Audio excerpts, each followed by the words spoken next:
Greetings, everyone. This is Jeff Wilkerson, professor of physics at Luther College, bringing you the next in our series of what to look for in the night sky. We're talking about the week of October 20th this time around. Great moon week.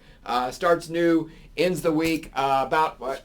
I don't think I wrote it down even. Ends the week about 15% full on Saturday night, 25% full on Sunday night. Look for it in the evening sky, hanging out just after sunset. Should be a beautiful crescent moon to end the week. So that's one thing we got to look forward to. We got dark skies then all week leading into it. Couple of transient objects, transient events we'll talk about this time.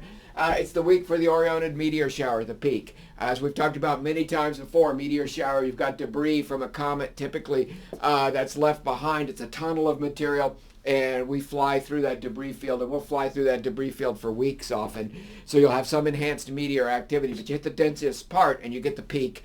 And that will be on the night of the 20th into the morning of the 21st. So right at the beginning of the week, good dark skies.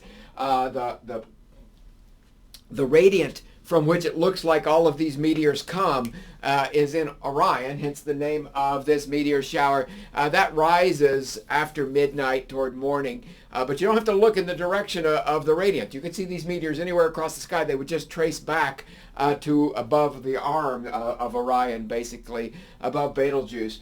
And so you trace back that direction, but you want that radiant to get up in the sky a little bit. So early morning before sunrise on the 21st is your best time. Probably going to see 10, 15 meteors above the background, 5 or 10 that you would see per hour. So it should be a decent show if you got a chance to get out and check out the Orionid meteors. Comet Lemmon, you might have seen some talk about it.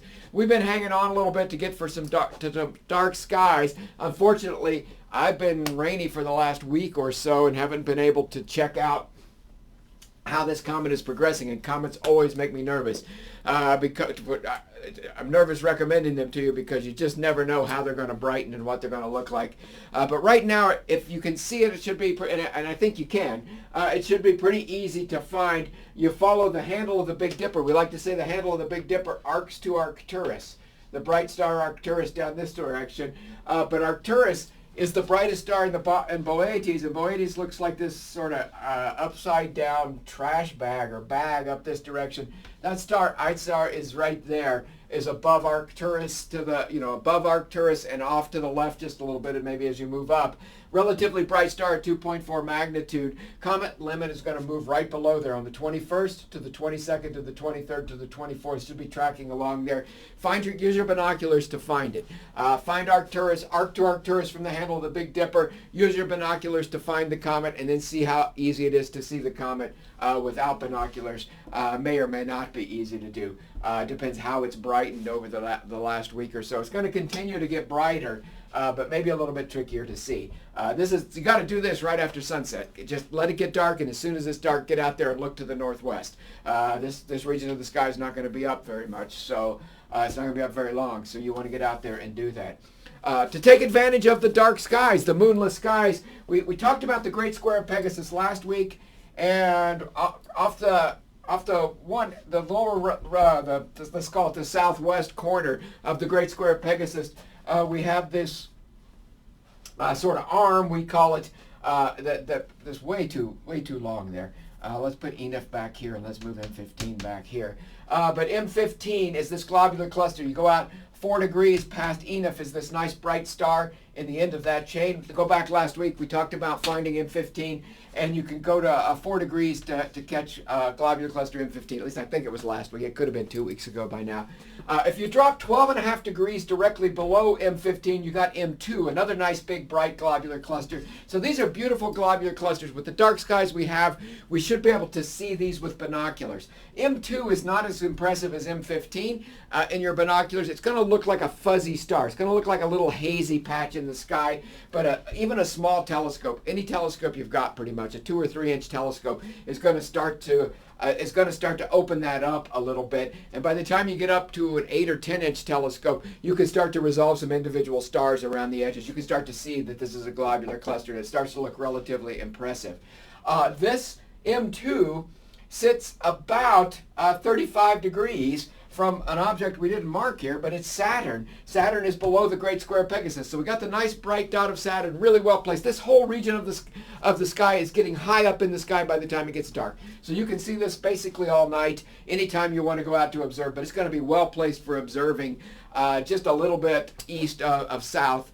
As it gets dark. So this is great. You see Saturn below the Great Square of Pegasus. You're dropped 28 degrees down, and those of you who've been watching this for years, this series, you know that Fomalhaut is one of my favorite stars. It's a first magnitude star, 1.1 or 1.2 magnitude star.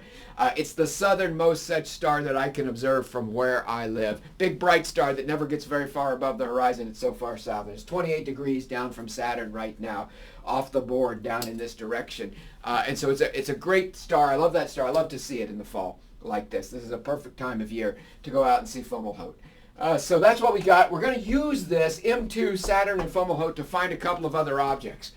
So one of these, Saturn to M2, sort of in the middle of that, on the line, directly from Saturn to M2, but closer to M2, 2/3 of the way across, you've got a little knot of stars in Aquarius that are relatively, Aquarius is not a bright constellation, but this is a pattern in Aquarius that you can find.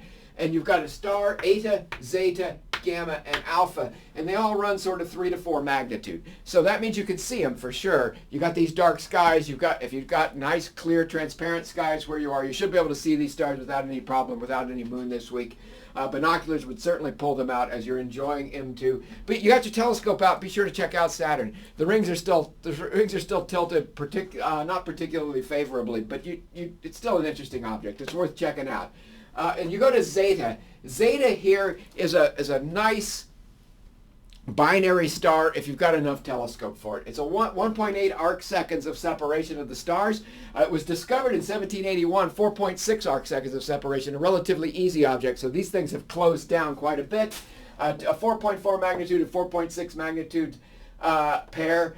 By the time you get to your 8-inch scope, like we talked about, being able to start to pull apart, to see the haze of M2, you should start to have not much trouble separating these two stars if you've got stable skies. If your seeing's not good, if your air is turbulent, you might have a lot of trouble with this. And this isn't, for those of us, far enough north, this isn't super high in the sky. So you got to look through quite a bit of atmosphere to get down there. But check out Zeta, the star right there in that pattern. The pattern looks like that. And check out Zeta and say, the way I do it, it looks almost like a mini Cassiopeia, but never mind that. We've got, and enjoy that view. See if you can pull that apart.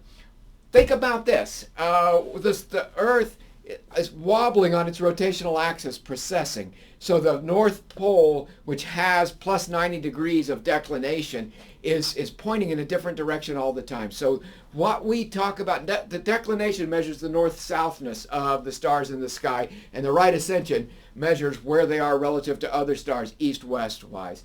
And so both of these are changing due to the very slow wobble of the Earth. It takes 26,000 years for the Earth to precess one loop on its axis to do this wobbling around. And so you can detect it for sure, but it's not something you notice on a nightly basis just by walking out and looking that things are moving around that way. In the year 2000, which is, we often talk about Epoch 2000, where were the stars? What was the right ascension and declination? What were the coordinates of the stars then? Zeta had a declination of negative 0.00 degrees and 7 arc minutes. So it was just south of the celestial equator. The celestial equator is the projection of our equator on the sky. But now precession has caused it to move north, and it's now 1 arc minute north of the celestial equator. So it's now technically a northern hemisphere, northern half of the sky object. It was a southern half of the sky object until just a few years ago. So we see this transition. Just kind of fun to remind us that things are changing, even if we can't tell that things are changing. And they're changing for all kinds of reasons. The stars are moving relative to one another all the time. Call that proper motion. But the stars are also changing what our coordinates are, what the Earth projection. So there's right ascension and declination. Declination is the projection of latitude lines onto the celestial sphere, onto the sky. And right ascension is the projection of longitude lines onto the sky. So it's the projection of our coordinate system on Earth onto the sky that allows us to understand what's going to be directly overhead, where on Earth, what can we see from a given point on Earth, and so on. But that's changing because of this wobble of the Earth's rotational axis. Let's go back and go the other direction here and say, here's Saturn again. There's Fomalhaut. There's that 28 degrees that was down to Fomalhaut, right down here. If we drop 18 degrees across here, we come to Delta Aquarius. Scat is Delta Aquarius, a nice 3.3 magnitude star. Pretty easy to pick out. Use your binoculars if you need to. So north of Fomalhaut, southwest of Saturn, 18 degrees. It's probably the brightest star you'll run across as you go that direction. And another 4 degrees past. Keep going that direction. Another 4 degrees. You come to 66 Aquarii, a 4.7 magnitude star. It's going to be starting to be lost in the sea of stars that are visible to the naked eye, if you can see that far down to the naked eye where you are. But it is possible for that to be a naked eye star. Keep going. Another 2 3/4 degrees, and you come to 59 Upsilon Aquarii, and that's a 5.2 magnitude star. So now it's starting to get pretty faint. But your binoculars, go Saturn to Scat to 66 Aquarii to 59 Upsilon Aquarii, and you've got this nice chain of stars. Another 1 degree, but now you've got to turn hard to the right as you're going that direction, hard to the left as you're driving down that way, basically to the west. So you go more or less 1 degree straight west, 59 Upsilon, and you get to NGC 7293. NGC 7293 is a planetary nebula. We've seen a lot of planetary nebulae. It's a beautiful, big planetary nebula.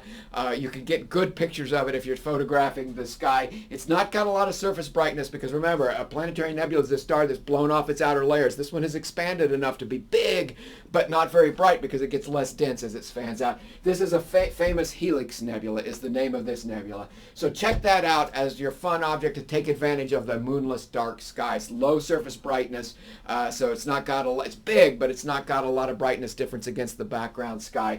And that low surface brightness makes it a little bit tricky to see sometimes. The dark skies this week are really going to help you out. So that's what we got. We got a lot of fun stuff. We got a couple of one-time only things with Comet Lemmon and the Orionid meteor showers. We got a really good planetary nebula to check out. We got a bunch of stars in Aquarius that maybe you've seen and maybe you paid attention to or not, including Zeta, which is a good binary star to try to be working on. And Saturn itself is great, and don't forget Fomalhaut. They're all great stuff. As always, everyone, thanks for watching, and we hope you have a great week ahead.